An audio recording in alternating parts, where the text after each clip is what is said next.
Pinpoint weather and traffic together. Michelle, very busy this morning in the weather center tracking another tricky weekend storm system.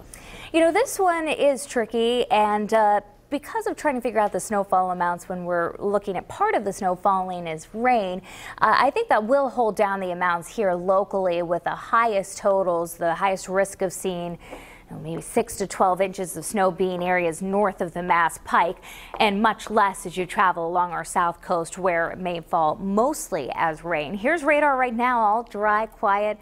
Not talking about any stormy weather for today. In fact, today's the pick of the week. Sunshine, lighter winds, a little bit milder for your temperatures. Should make it for a pretty nice winter day if you have plans with the kids on this final day of the school vacation week.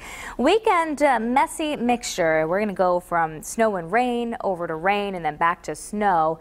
The highest amounts again expected in this storm up to our north.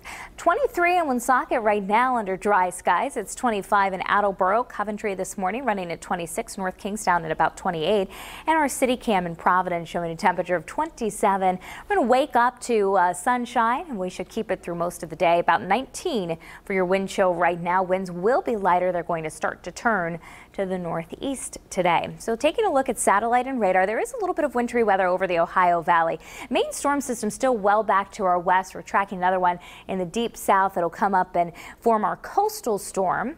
That is the one that will track our way and bring us the wintry weather for tomorrow. Today, we're going to start off with sunshine in the morning at 29, light breezes out of the north at 5 to 10 miles per hour, and then the afternoon close to 40.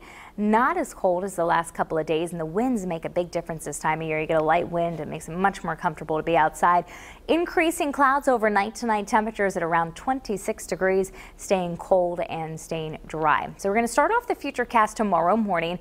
Already mostly cloudy in the morning hours, but dry even into the early afternoon. It's more late afternoon where we start to bring in this leading edge of rain and snow, and you can see where it's snow to the north.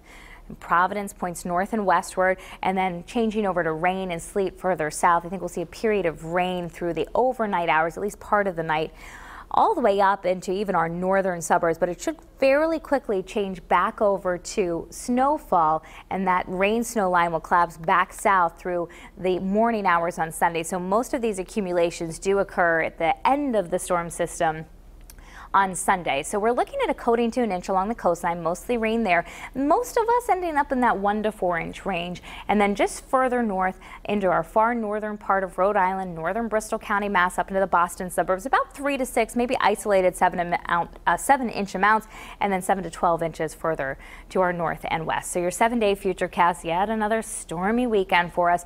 One of the things we'll be watching on Saturday will be for the potential for some minor street flooding and those clogged storm drains. Still a lot of snowbanks out there, and that rain will have trouble escaping into those drains. Sunday, we're looking at a gusty day. If we see those accumulation amounts get even higher than what we're forecasting right now, we'd have to watch for maybe some isolated power outages, because we are looking at the potential for wind gusts up to 40 miles per hour. So a stormy weekend, dry Monday, another system late Tuesday into Wednesday may have some mixing with it. I think rain, maybe a little sleet or wet snow mixing, and right now doesn't look like we'll see much in the way of accumulations from that next system.